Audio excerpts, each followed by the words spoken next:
welcome to that Wedding Videographer Podcast. I'm Jace.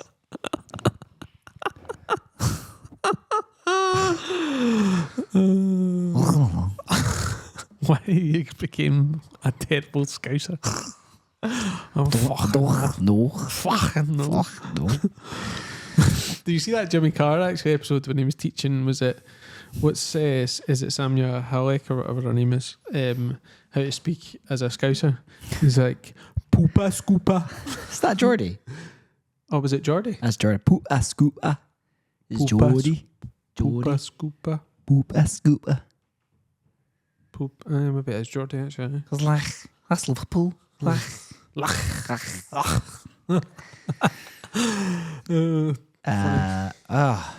Another week in the life of a wedding videographer. Isn't it swell, Danny? It is. How you been? Smashing it, mate. Smashing it. Having a great old time. Not knackered at all. Summer's hitting us hard. The weather is sweet and weddings are sweeter. How are the holidays? Well, I have actually been away again. Yes. Believe it or not. I was in. I'm actually in Germany right now, as we speak. We're in the commentary box. Actually, I'm home. Or you're home. Well, when this podcast goes live, I'm actually just touched down in Glasgow, so right. I'm back home. Where have you been? Been in Germany, enjoying the football. Fancy that. All the sports. Yeah. So I've got a funny story actually. So and I'm just actually off the call with the bride. So essentially what happened was I had a bride that got in touch maybe about, I don't know, like 4 months ago or maybe. Inquired, sent her over the price list, said she would get back to me when there was a couple of to and fro. Anyway, it went quiet for a bit. She then emailed about 4 weeks ago or something saying, would love to book you if you were still available. Luckily I was. And then it kind of just went silent again. And I was like, okay, that's a bit odd. Something must have happened. Anyway, get a message from her husband-to-be saying, hey, I don't know if Demi's got in touch with you already, but I think she said she was going to let you know that unfortunately we couldn't afford to have a wedding videographer within the budget. So I was like, not yet. But okay, I would run along with this. But he was like, but I've got the money for it. She doesn't know. Can you phone her? So I was like, yeah, I'll do that. Absolutely. So I hadn't really thought out in my head how I was going to approach the situation. But anyway, I was just like, right, I'm not going to beat around the bush. I'm just going to phone her. So I phoned her. I was like, hey, Demi, it's Danny from Rizzo Films. And she was like, hey, probably thinking, how did you get my number? It's on the contact form when you leave it. Anyway, so I was like, oh, how you doing? I'm just, I wanted to give you a wee call just because we had a little bit to and fro and going backwards and forwards, to just tell you personally that unfortunately somebody has actually booked your date. And how so sad. I'm really sorry. So she was like, oh, no, I'm so gutted. She was like, oh, no. I'm so gutted. She was. Oh, yeah. She was. I'm so gutted, but I totally understand. Thank you so much for phoning me. I was like, yeah, no worries at all. Sorry, it couldn't work out. But the good news is, her husband-to-be is called Ryan.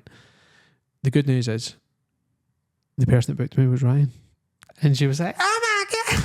But so I thought that was quite good. It was just something a little bit different. Because Ryan had basically said, like, is there any possible way you could phone her and ask her? And I was like, yeah, absolutely, I'll do that. That's great.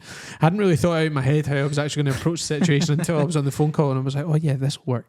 Yeah. And Demi is now happy. Yay, that's good fun. Yeah, it's always good fun. fun to get involved in the thing. Of course, that's like, it's also great to like break the ice. Yeah, totally. Yeah, Like, because we were chatting on the phone then for like a good, I don't know, half an hour, just like blethering on the phone, talking just general chit-chat. Do you think if Ryan's going to arrange any other surprises, he's just going to like get you to call her?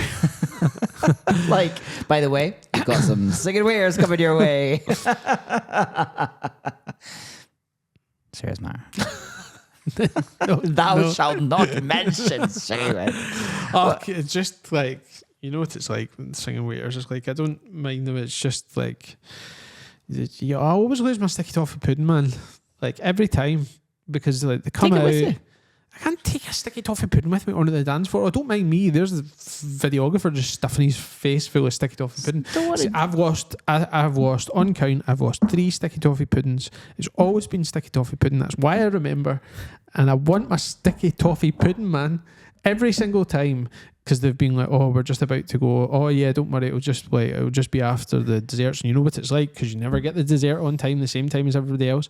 And then I would say to the waitress, like, I'm coming back. Please don't let anybody take my sticky toffee pudding. And then boom, sticky toffee pudding's gone. Yeah, that's about enough of that.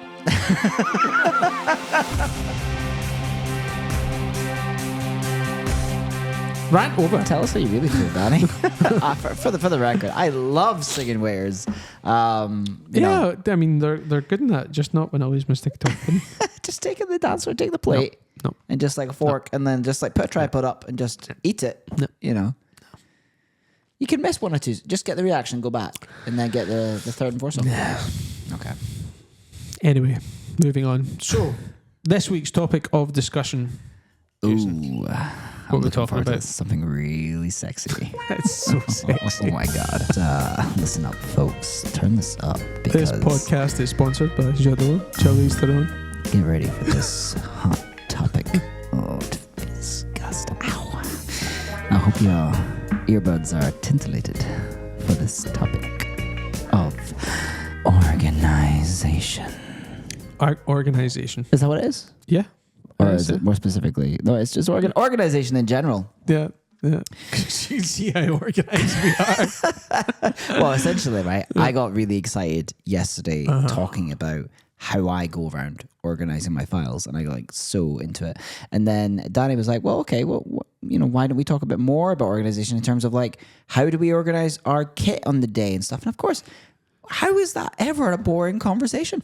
I mean, some people find it boring. Some people will just be preaching at the choir. Other people I know for sure that do a lot of the stuff that we'll be talking about today. But there will also be other people out there that do none of it and will get a lot from it. So I think, and it's something that by making sure that you're organised, certainly at the different stages, that you can limit the amount of points or potential points of failure. Which are really important because we want to make sure that we capture everything and we don't miss anything and we don't lose footage and all that stuff. So I think like organisation as a whole, and it doesn't matter what you do, you need to be organised some way. Some people are less organised than others. Some people are really not organised, but there's more of a chance if you're less organised that you're going to drop the ball. Yeah, and I think everyone's organisation has changed from the time they started to the time they begin based on mistakes they've made, or if anyone has mentioned anything to them that they thought, that's a really good idea. Again, experience kind of teaching you. So this conversation is probably going to reveal a lot of flaws that each of us have. Yeah. And that maybe exposes maybe a couple of flaws that maybe you've got. But of course, again, as always, we want to hear from you. So if you're listening to this and thinking, is that how you do it? I've got such a much better way. Just get in touch and please save us. Because there isn't a rule book here. Through the brief conversation that we've already had, we already know there's a big difference in how you and I operate on the day. There's a big difference in how we organize our files when it comes to editing. So this is going to be a roller coaster of a conversation. Buckle up.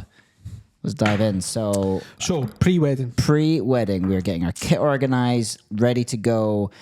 I mean, like, when are you getting it ready? The night, just the night before, yeah. I mean, ideally, like, I'm getting it ready the day before. 10 minutes before we take. That morning, I set an alarm. No, it seems to be it's automatic. Like the morning of the day before, I will like get my bag on the table. I'll take all the batteries that I've got, and then I'll just do a little. I've got 2 chargers now that can basically charge 8 batteries in the amount of time it takes me to do. So yeah. I mean, I do 9 batteries in a day. Does 9 batteries? Yeah, I know. How many hunters have you got, Danny? Hunters. Accurate, by literally the way. Bloody hell. I think I've got like something like 30 or something like that now. Jeez, But just because I've got so many cameras. Yeah, you can power your house on that. I mean, so in my house, we're moving forward a little bit here, but in my house, I've basically got this little charging station. I got this, like, it's got like 8 USB things on it, but I've like overloaded it sometimes, so I basically had to take 2 out. I can only do 6 dual chargers at a time. That's the most it'll take without won't charge anything. Makes sense. Yeah, raging. But yeah, so the morning before, batteries are out. Yeah. And then the microphones need to get, I just always make sure that they've got enough space. Like if they've got 10 gigs still on them, those TXs, I'm like, yeah, cool. Charge all them up. And then make sure the gimbal's charged. For charging wise, that's kind of it. I mean, I've got lights as well, but I'm quite happy to charge them at the venue if I need to. But yeah, in terms of charging, that's kind of it. Obviously, I like to do a little bit of lens cleaning. Yeah, but I probably should be doing some more than that. But recently, that's all I've needed to do. Yeah, I mean, I pretty much I tend to get it ready just the night before. What I do though is like whenever I get back from a wedding, I make sure that all the batteries are charged again. So I basically just replenish it as soon as I'm back from that wedding. Once I'm offloading the footage, I just go and put the batteries in the charger so that I know that the batteries are always good to go. But yeah, formatting the memory cards that we're in, making sure that you've got memory cards in all of the cameras, dual slots and stuff. I actually make sure that all my recorders are wiped clean for everyone. Just the way that I operate. And yeah, drone batteries and stuff like that as well. Make sure that they're all charged and good to go. I actually did forget to say about formatting cards and stuff, but of course, yes, you do that as well. You also want to make sure that if you've had any side projects between weddings where like obviously this podcast, we're filming this and I don't shoot this in any profiles, so I have to change my cameras back to my wedding settings, which is I didn't do once for my B camera. I don't know why my B camera wasn't like that because we don't use my B and C cameras for this, but yeah, because I don't know about you, but I've also like turned up at a wedding and started shooting and then went, crap, that's got the last wedding still on it, on the cards because I've not formatted. That's happened before, and you're like, oh no, but you can't really go back and delete the individual files. So you just need to take the memory cards out and put new ones in and then wipe them. So again, it's just if you think about the amount of time that we have to maybe like capture certain shots or whatever, you just want to make sure that you're fully prepped that night before. So making sure everything's all charged up, basic stuff, right? But making sure that's all charged up, making sure the memory cards are formatted, your drone batteries are all charged up. So you don't want to turn them up to the wedding and you've only got one bar in your drone and you've not got enough juice to get it up. Knowing if you're going to be shooting outside and you want to make an appropriate microphone for that, because the TXs aren't really, they're not the best option for shooting an outdoor ceremony. Like I had an outdoor ceremony this weekend and obviously I did back up with a TX, but I've got a Tascam DR10L, making sure I've got the sticky pads for them and the little like dead cat that you call it for the so making sure I had them for the outdoor ceremony. I had AAA batteries for them. It's like it's knowing what is coming up for your next wedding. And to be fair, that stuff should really be handled a few days before because sometimes you don't have the sticky things. It takes a couple of days for them to arrive. But in an ideal world, immediately after the next wedding, I should really be prepping my bag for the next. But that's not how it works. It's not how it works. No, I mean, like I said, I do it with the batteries, but I don't do it with like I'll make sure I won't wipe the TX660s, but I'll make sure that they're all plugged in and charging so that they're good to go again. But yeah, that's as far as it goes because I don't really want to wipe anything until it's backed up to the cloud. That's another thing, making sure that it's backed up to. But we'll talk about that post wedding. So I think that's enough. Like pre-wedding, that's all bare basic stuff, and probably nobody's learned that much from that. But I mean, when I first started, I actually made a note on my phone, like of everything that was in my bag. When I started, I should carry on doing this, right? But that's the best way to kind of know what kit have you got with you, because we all know when it gets to a wedding, things can get a little hectic. Yeah. And knowing what kit you can check when you're about to leave is good. So I'll just make a note of every lens, every battery, every how much I've got of each thing. And that's your kit list. You can do that on your phone. And I would advise when you're beginning to do that, just because it's so easy to forget something. And I'm talking down to the charger, down to the individual things, because it's always the minuscule things that you end up leaving at a venue and you're like, oh my God. You've left so much at venues. I have. I left one at the weekend. Like the bride and groom found the TX in one of the rooms. Oh, really? So. Oh, you got that back? Oh, yeah, they text me saying they found it, but I'm like, how did I end up there? Like, that's another thing. I wear a bum bag now to weddings because my pockets weren't really appropriate spaces. So I now take a bum bag so that I can stash all my batteries and my TXs in there. So I always have them to hand and they're not like crammed up in my pockets. Yeah, I need to get one. Yeah, they're really handy. Really just handy. One that doesn't look so much like a bum bag. Oh, I mean, I know I look ridiculous, but I mean, I do that to myself anyway with how I act on a day. So fair enough. It's all good. So that's pre-wedding. Day of. So not something that I do personally, but I do want to start doing, which so I was working with Fraser Young, FT Young Photography, really good photographer. Check him out. And he actually sent me the night before, he'd created like this, like essentially like a snapshot of the day. So like had all the important people's names on it, had the timings of the day, had how many group photos that there were, basically everything. And had basically saved it as a screensaver for his phone. Yeah, I've heard this. Or on his watch, which you could put it onto your watch as well so that you can look at it, which I think is such a good idea because it just lets you, because I always feel like sometimes when it's on the actual day and you're like that to the, you know, the event staff, or you're like, so what time are the speeches again? Because, you know, on the day, you know, you do so many weddings you can't remember, so that just makes it just, you don't even need to ask that question, you've got it there, boom. So I think that's like, because I even said to him, I was like, man, that's like so organised. Mm-hmm.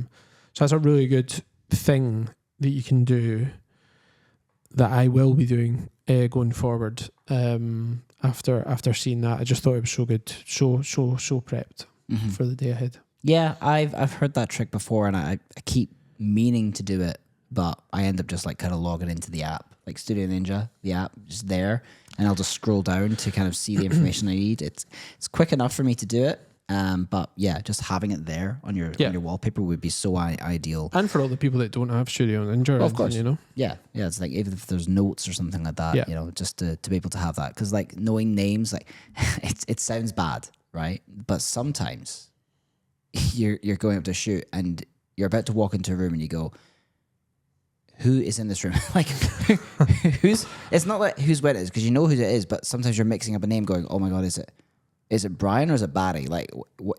Yeah. Sometimes it happens. It does happen.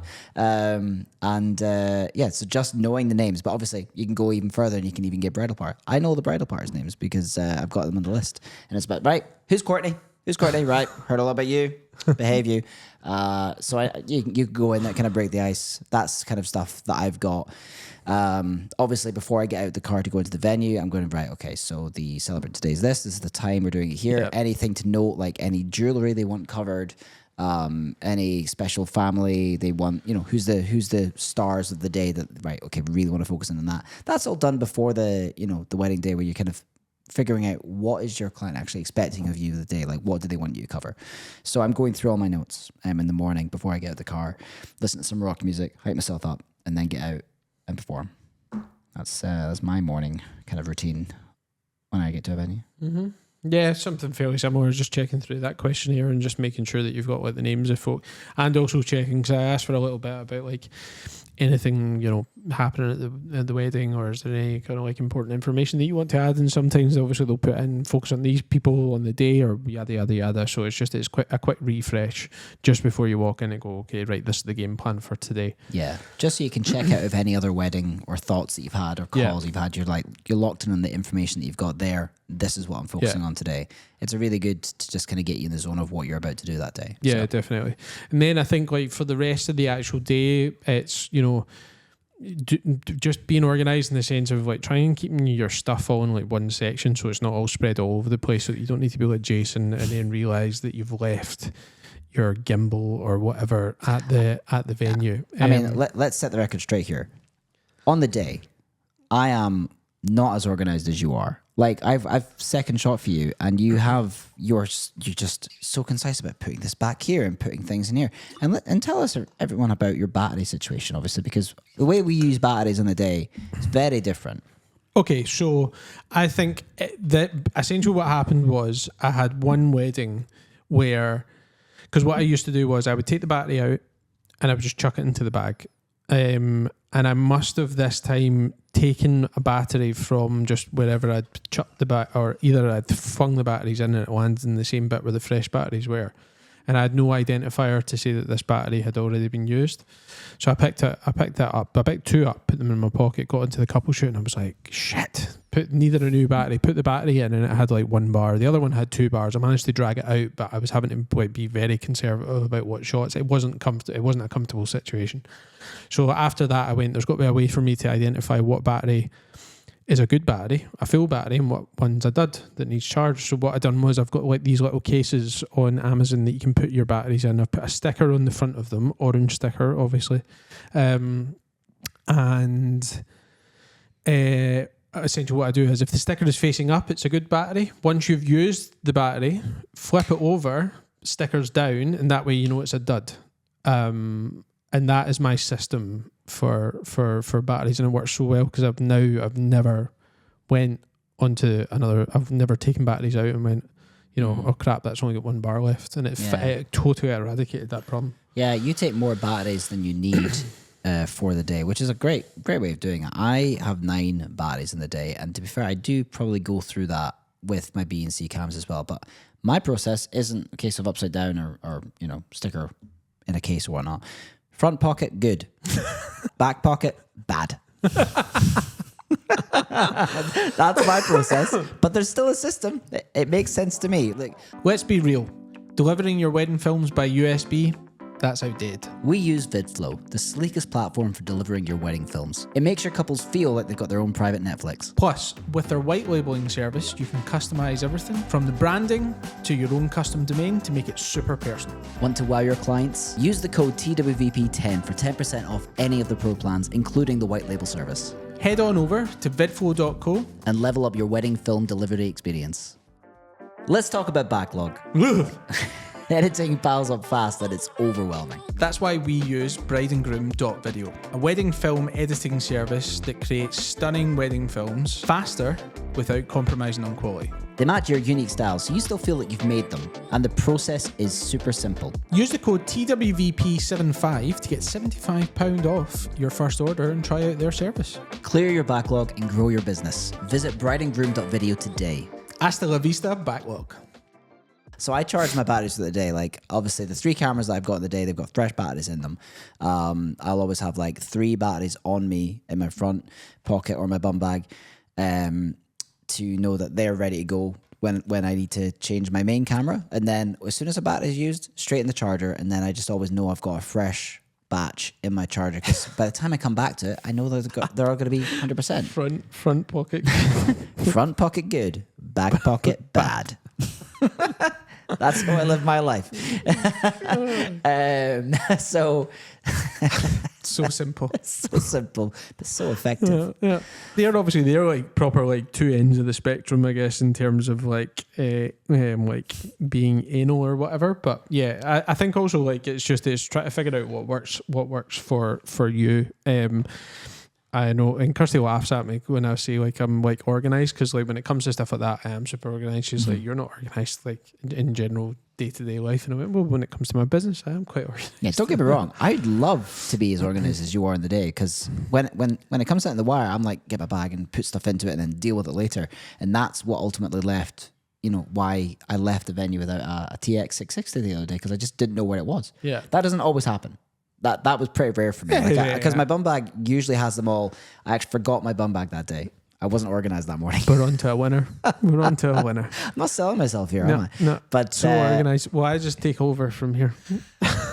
Wait. This is just a coaching session to teach Jason how to be more organised. Until you get to my file organisation, because it is elite. At the very end of it, once he's left everything at the venues, if I've got any files, if he's got any files left, somebody's. But you know how it is. Like I guarantee you, people listening to this are kind of going to relate to me and kind of the hecticness of the day. They wish they were more like you.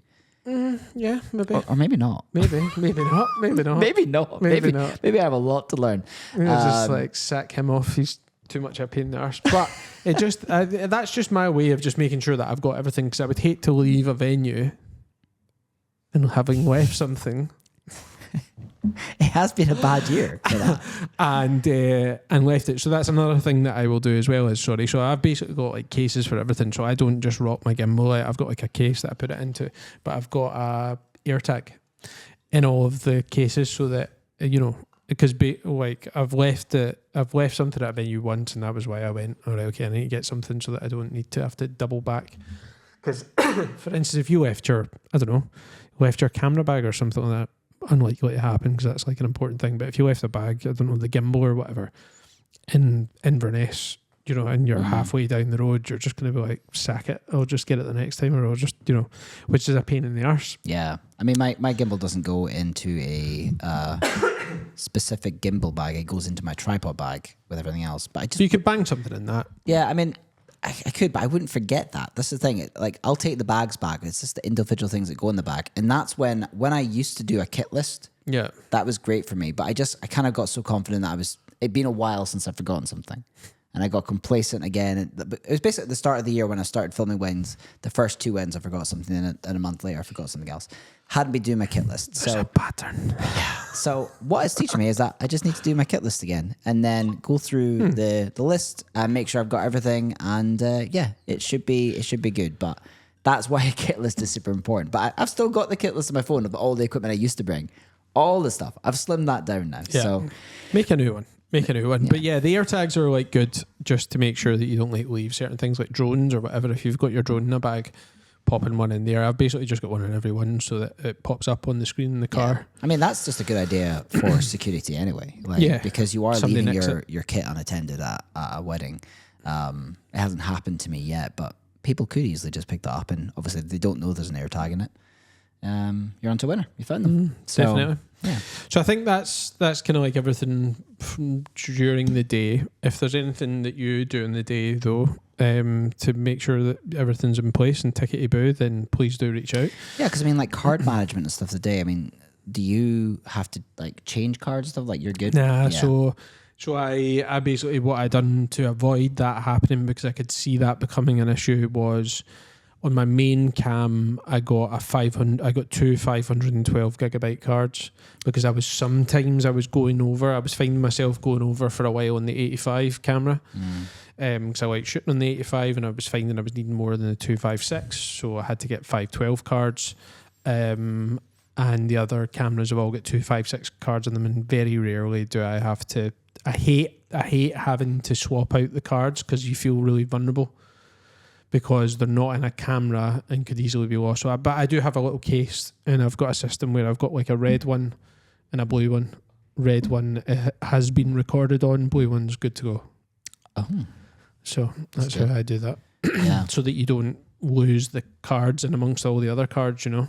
Because I always find it fascinating with photographers, and they've got like 30 that gives me the fear. That gives me the fear. They use that as a backup. Like with us, we can't really do that. No, because the so standard expensive. card we have to get. I think you use Lexar, don't you? I do, yeah. Loads of people like slate Lexar, but I've not had one issue with it. I mean, I only slate it because it's a lot cheaper. Like, and I don't understand why it's a lot cheaper for something as delicate as that. Like, marketing. I got Pro Grade because they were obviously the premium option, but I don't really know the technology that goes into a Pro Grade card compared to a Lexar card. I'm sure Pro Grades are still cheaper though than your like your SanDisk or whatever. Oh no, I'm like 250 quid for a 256 gig card. Is that how much they're? Oh, but are they V90s? Yeah. All right. Do you need V90s? Yeah, I think you can get away with V60s. I think I probably could. Yeah, but save yourself some cash. But anyway, Lexar totally good, and that's shooting at 10-bit 422. 50 frames a second, never had any issues with them. The 512 gigabyte ones are the Angel Bird ones. Let's see you do 100 frames a second. What, me? Wait, can you do it 100 frames? I can do it in the G9, works fine. V60. Okay. So then post wedding, you have the 4-bit frame. Redeem yourself with the 1.5 cards that you've came home with. So, I mean, I used to capture all my footage, like just drag everything onto a hard drive. Like, this is this camera, just put them on the folder, and then just drop everything in the Premiere Pro and then label it in there. Because obviously I wanted the context of what the shot was. How I do everything now, capture it as normal, just say what camera it is. But then what I'm doing is I've got a preset on my desktop of folders that I like. So venue, bridal prep, groom prep, pre-ceremony, ceremony, drinks reception, couples portraits, speeches, evening, and dancing. That's my 10 folders. And that gives me a range of pretty much everything. So all things to do with the venue, like the ceremony room, the reception layout, where we are, everything goes in the venue. Bridal prep, groom prep, self-explanatory. Pre-ceremony is just people coming up. Ceremonies are self-explanatory.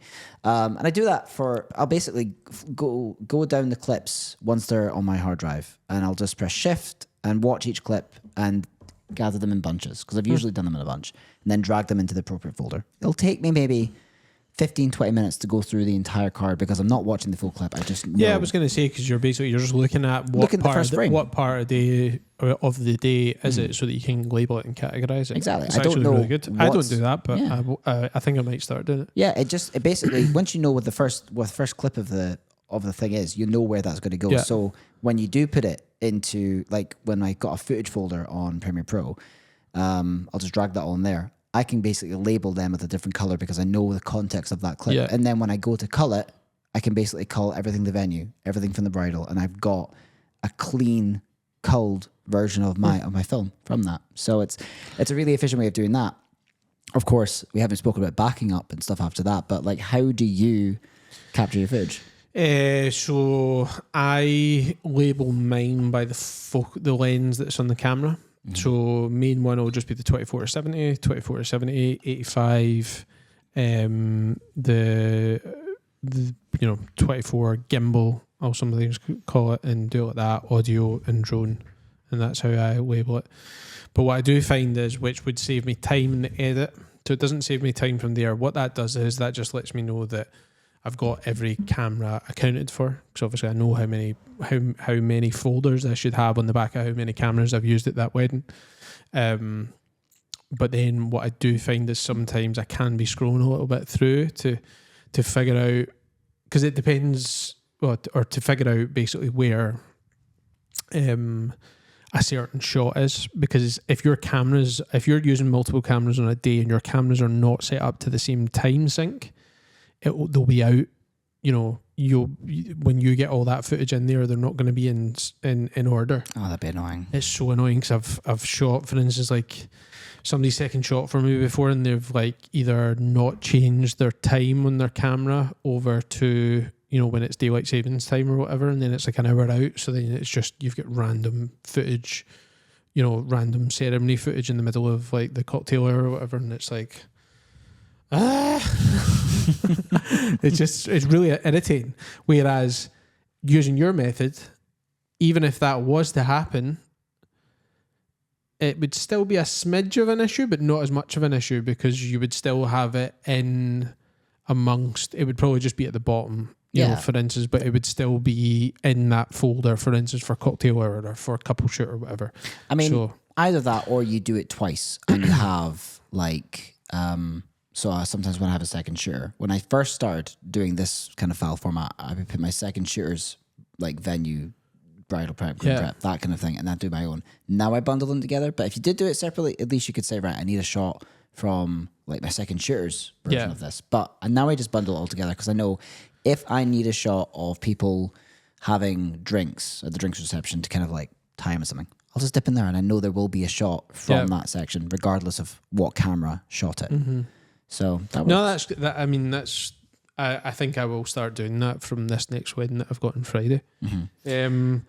And then I think once that's all in there, my thing is I need to make sure that all the footage is on there, everything that I've shot, nothing's still backing up or whatever, or nothing is still waiting to transfer. It's all transferred, it's onto there no matter what time I'm getting in at, which is not always the best. And maybe that's something that to not follow my advice on sometimes, but I like to make sure that it's all there, and I wake up in the morning and everything's good to go. Check the file sizes in comparison, and the folder sizes in comparison to the SD cards that have been put in, make sure that they're roughly about the same. And then I use Backblaze because I've got quite fast internet. So Backblaze, it's like a cloud backup system that you put all it basically just scans all your hard drives, and then it will just start uploading it into the cloud. And because I've got really fast internet, it means that by the time I wake up, it's all backed up, and I can then format all my cards. And I've got that backed up onto a hard drive, which is then backed up into the cloud. So if the hard drive was to fail, I can just get a new copy from the cloud. Yeah, I do cloud-based service off Google Drive, so I got 10 terabytes that I pay for, and that covers all the films that I currently have in backlog. Yeah, and I can usually just delete as I go. Obviously, I also have a 20 terabyte drive that I'll buy as it fills up, just buy another one. So I have it backed up in there, and I have a version on my SSD as well. So while I'm editing it, it's on the SSD, it's also on the hard drive, and it's also on the cloud. So it's backed up. Yeah, so like I would definitely say, like, from a safety point of view, have it backed up to a hard drive, and if you've got the internet speed for it, get it onto the cloud so that, again, you're organised if something was to fail, because these hard drives will fail. They do. Do not rely on one space. No. Have it backed up. For love of God, have it backed up. Please. There's been some horrible horror stories, and you don't want to be having that conversation with a couple telling that you've lost all their footage. So, nope. So yeah, we hope you have found that this episode somewhat insightful, and you've had some takeaways from it. As we said at the start of the podcast, though, if you've heard something today that you've went, that is mental, why are you doing it like that? Do it like this. Let us know. Because we know, as Jason said, that there's no rule book for this. Being a wedding filmmaker, and there's so many people that are doing things better than other people, so please let us know, send us in your comments, and yeah, if you've got some tips to help Jason with his organisation, please feel free, because he needs it. As I say, you got to do what's right for you with this, but it's all about taking things that would work for you going forward, but we're open ears to anyone that can help us with this. We're all in this together, guys. But yes, that's been that Wedding Videographer Podcast. I've been Jace. I've been Danny. Thank you very much for listening. We'll see you next week. See you later.